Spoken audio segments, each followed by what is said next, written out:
Welcome everyone to Trebizond Summarized.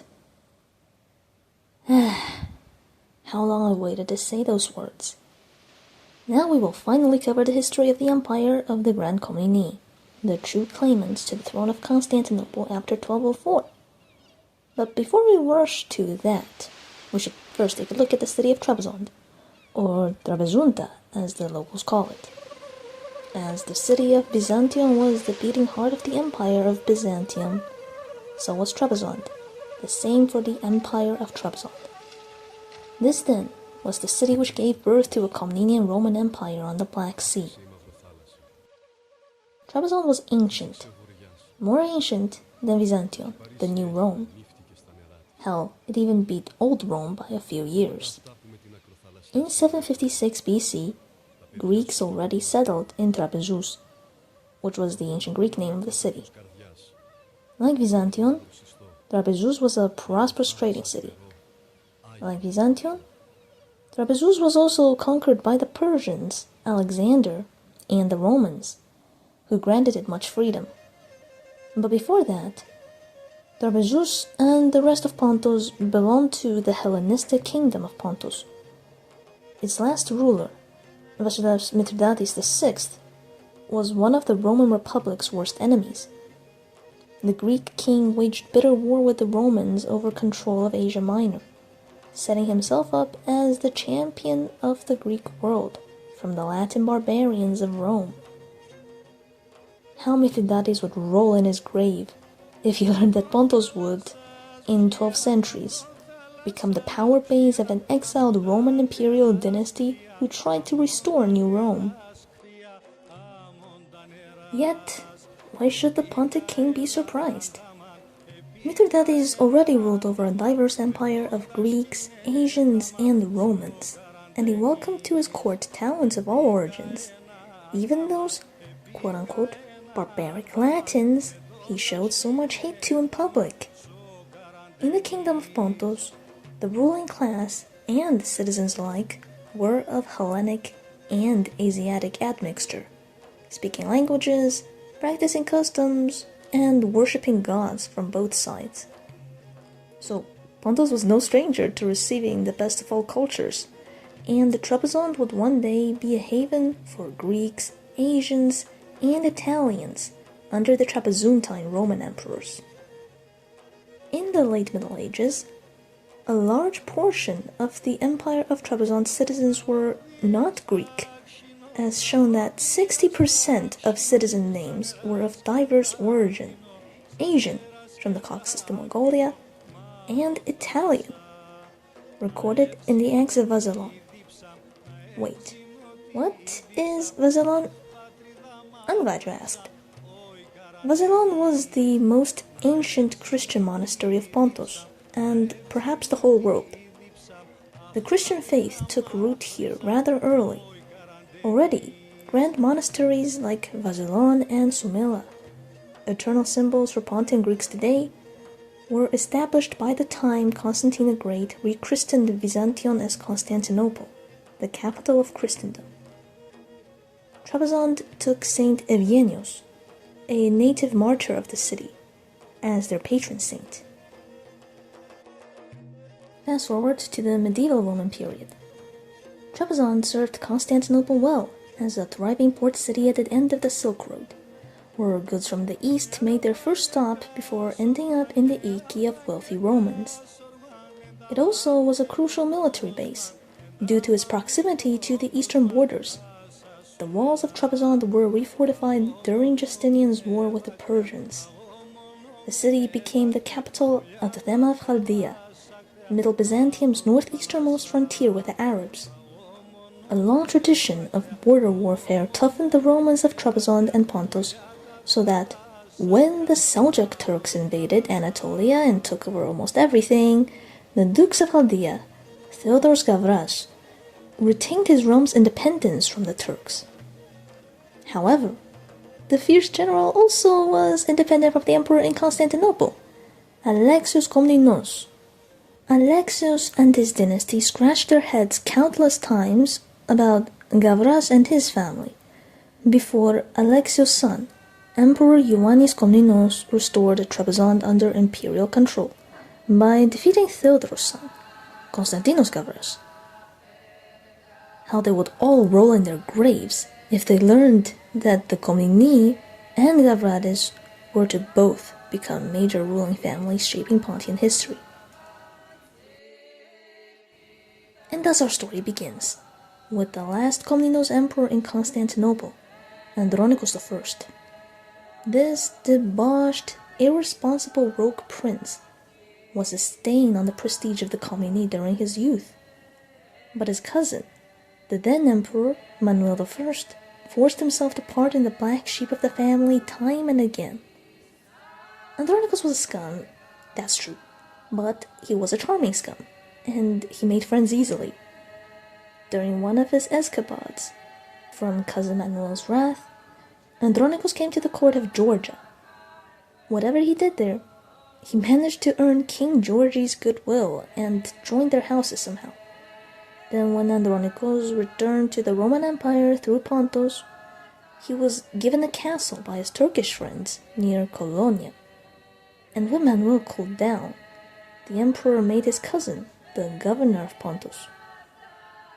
So Andronikos took up residence in Ioannina and behaved until Manuel's death in 1180. He had vast estates on the Black Sea coast, put on a good show for the locals.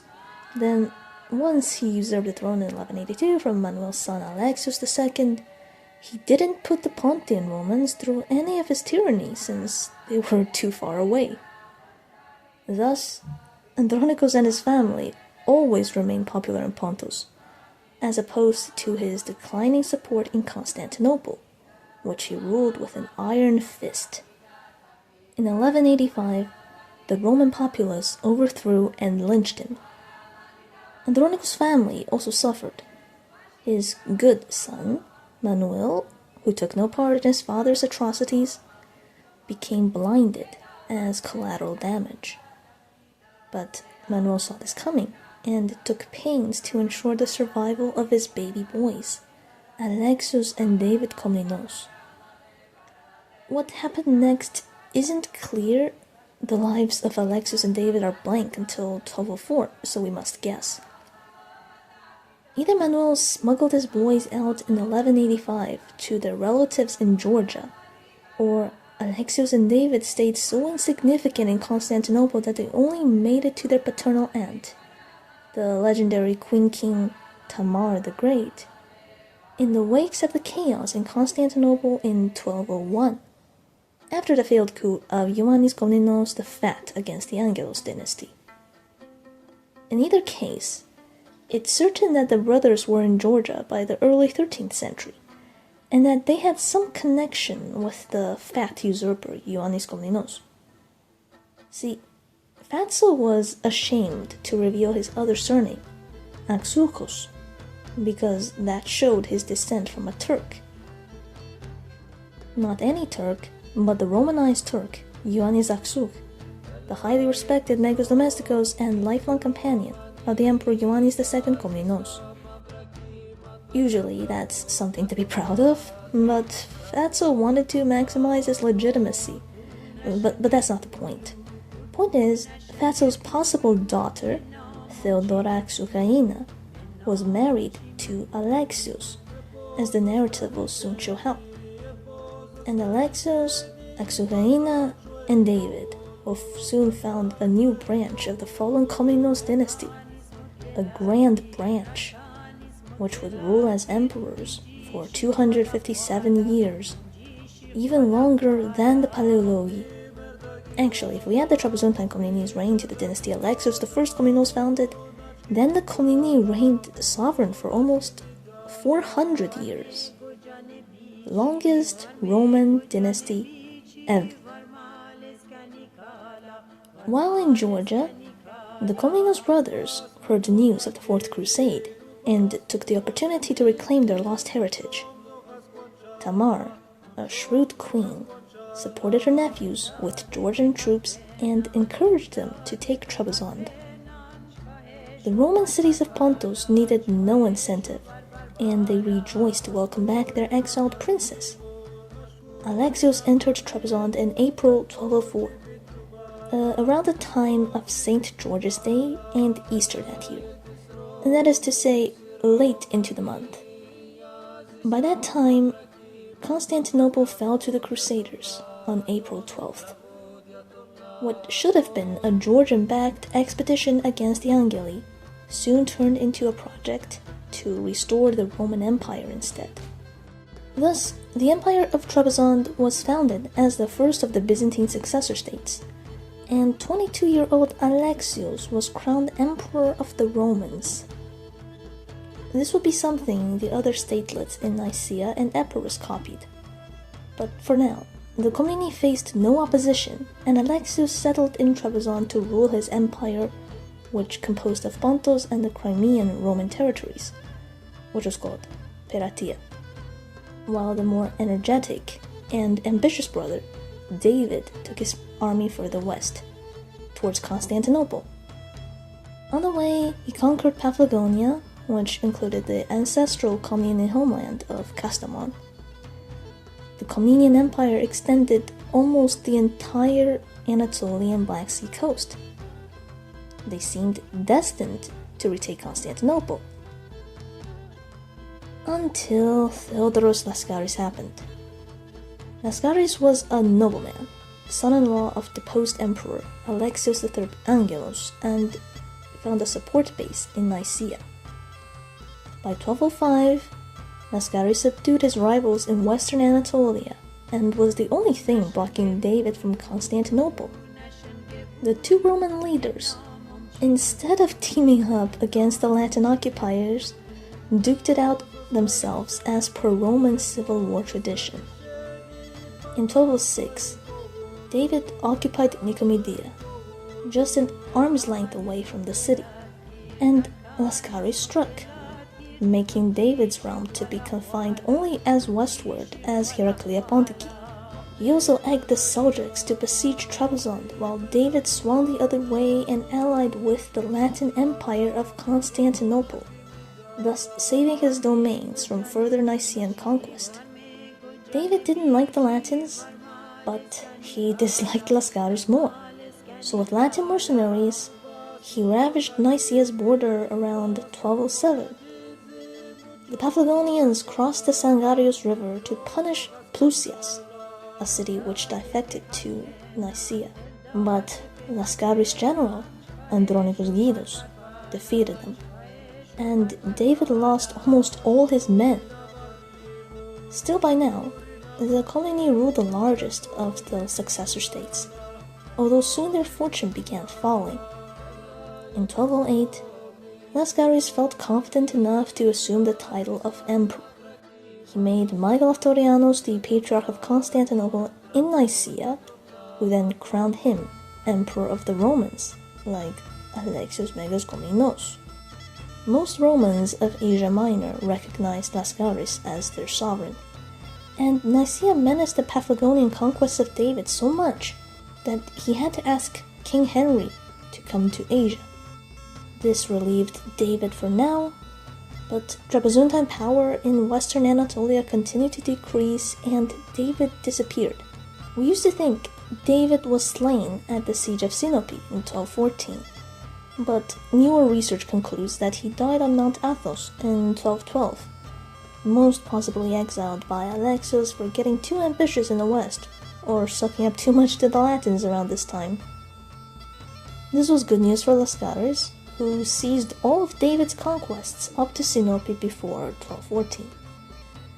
Thus David, the Lord of Paphlagonia, who titled himself Megas Komnenos and forerunner of Alexios, perished. The next few years are hazy, and we meet Alexios again in 1214. The new Sultan of Rum, Geco-Laz, invaded Trebizond and laid siege to Sinope. Without his energetic brother David to defend the city, Alexios rushed west, but he was captured by Turks and this doomed the city. The Sinopians stubbornly resisted and wouldn't surrender to get back their emperor, who they probably disliked for exiling David, the true ruler of Paphlagonia. But Keikaus tortured Alexios publicly, moving them to give up at last. The most important Black Sea port city fell to the Turks, and Trebizond was a vassal of Rum for the rest of Alexios' reign. Thus, its attempt to reconquer Constantinople ended abruptly. But the emperors of Trebizond, the Megaloi Komnenoi, continued using the title of Roman Emperor, perhaps just hanging on to a faint hope that they may return to their ancestral throne in the Queen of Cities, that Trebizond was only their temporary capital, only to be proven wrong. Now, we go over another large time skip and come to 1222, when Alexios I Megas Komnenos, the founder of the Trapezuntine Dynasty, died at only 40. As a Seljuk vassal, Trebizond during the last years of Alexios' reign is a mystery. We just know the Turks were encroaching more on this fragile empire, a problem inherited by Alexios' successor.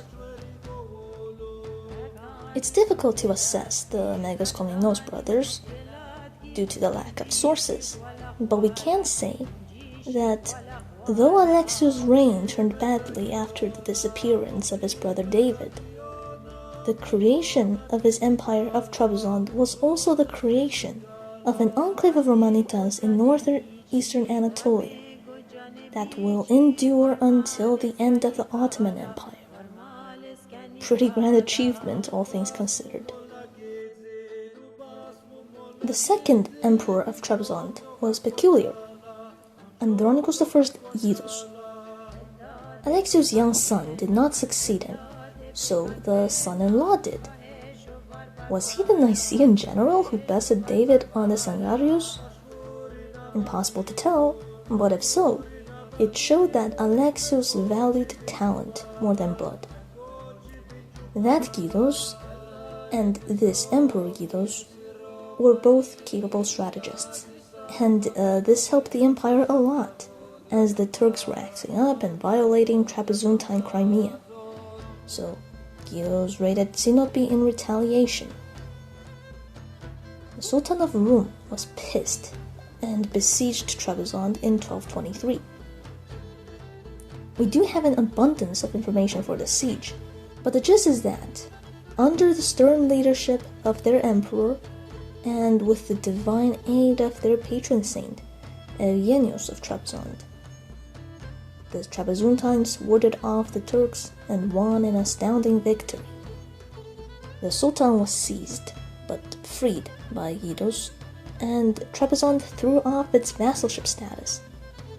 Like the 717 siege of Constantinople, the Romans reversed an existential threat into a win. Sadly, Komnenos' hard-won independence of Trebizond would only last 8 years, as the looming threat of the Mongols edged ever nearer to the Roman world. Now, most of you know this series is a continuation, an expansion of the Trapezuntine history I left behind in the Eastern Rome Summarized series.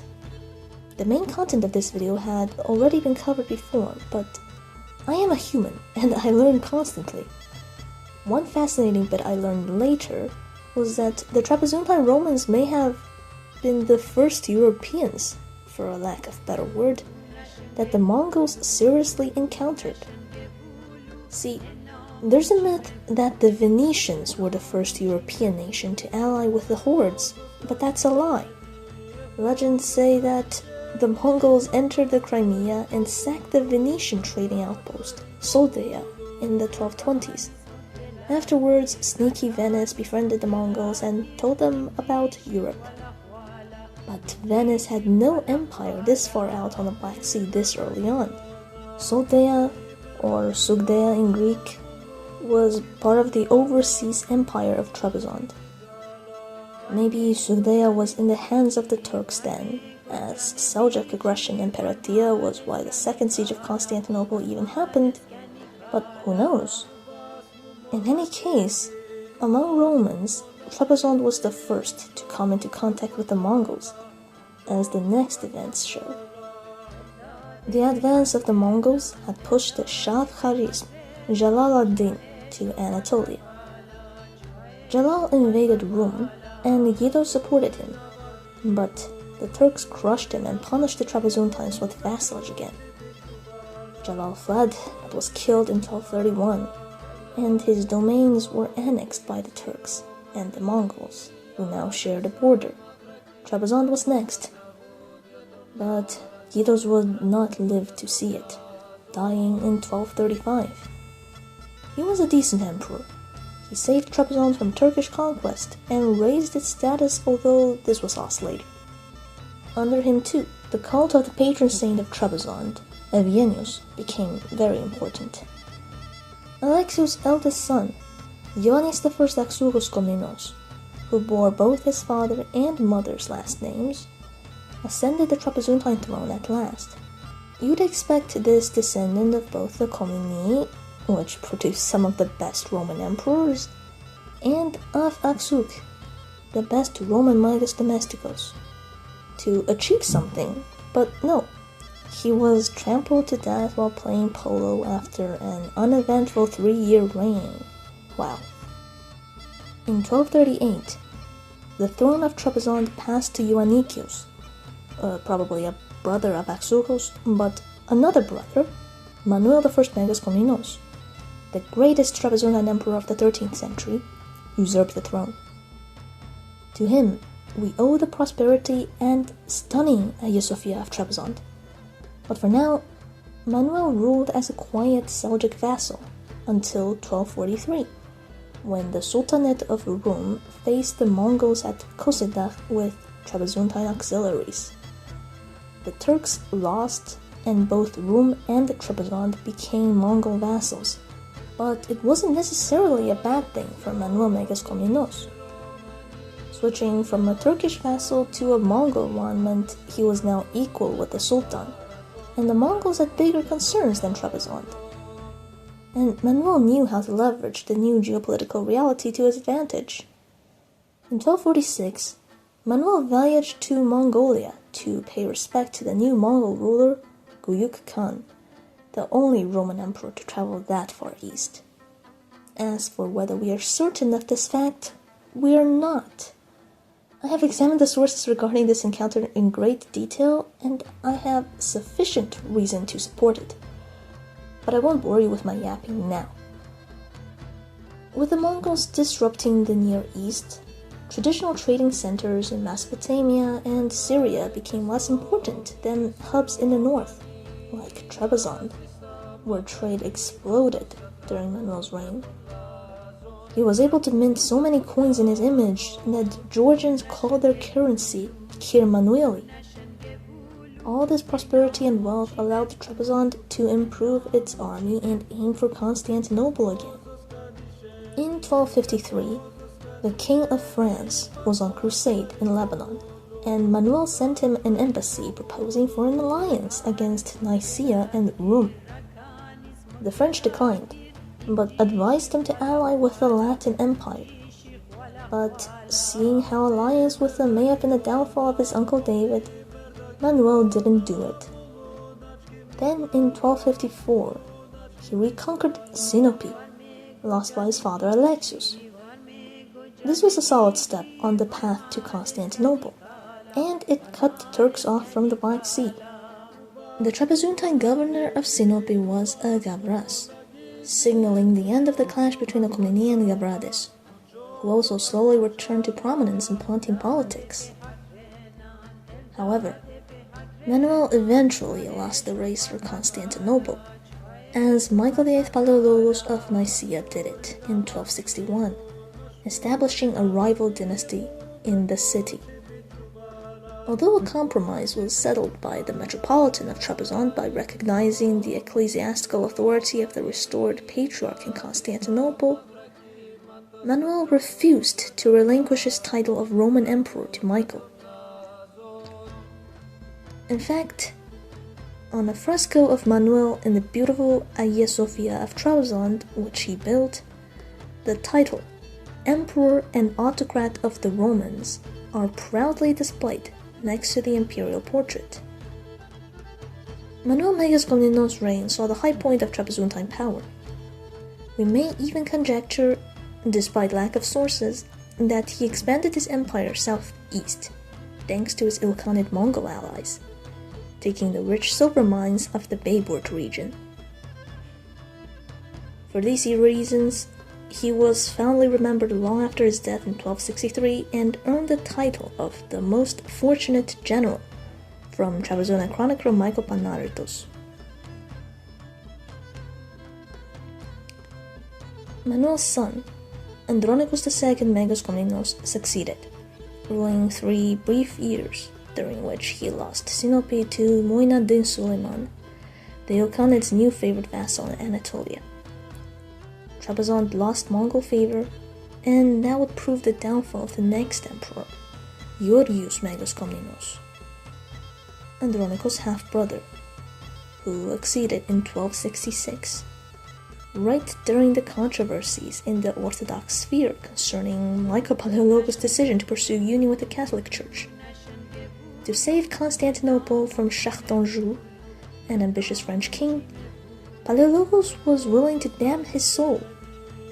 Thus, both anti-union Orthodox Romans in Constantinople and Shah looked to Ioannes as a potential ally to rival the Palaiologan Emperor.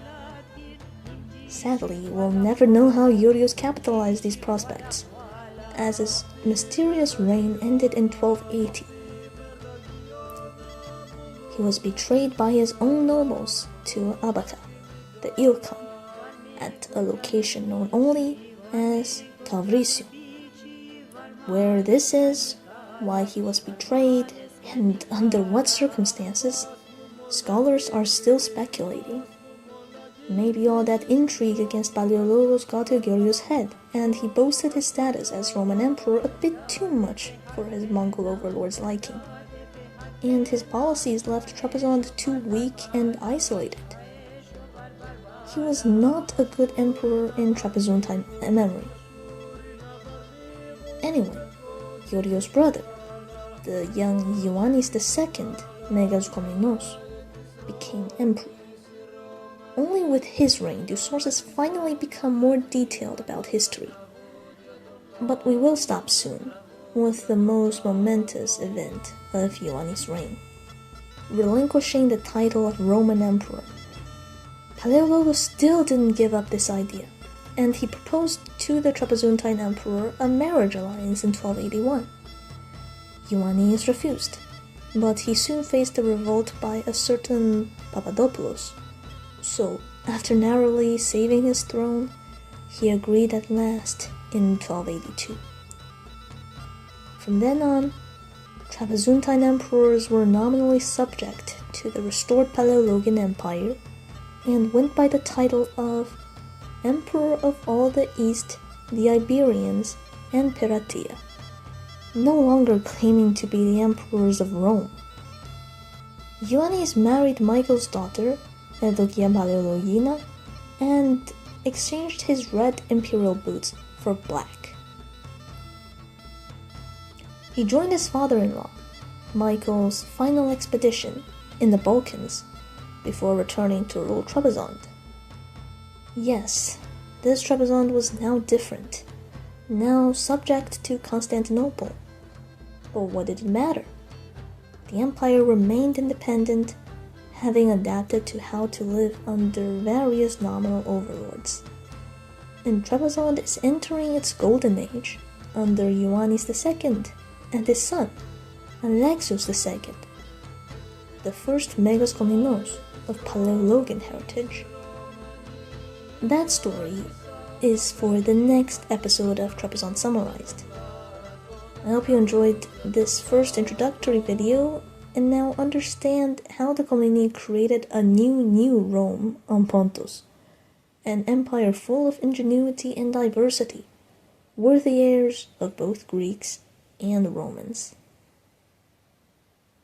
Now, I thank my patrons. Dragon Lord, Orvea Game Projects, Cody Danroth, Tirapita Productions, Francis Morin, and Patrick Gappo. Thank you all for your generous support.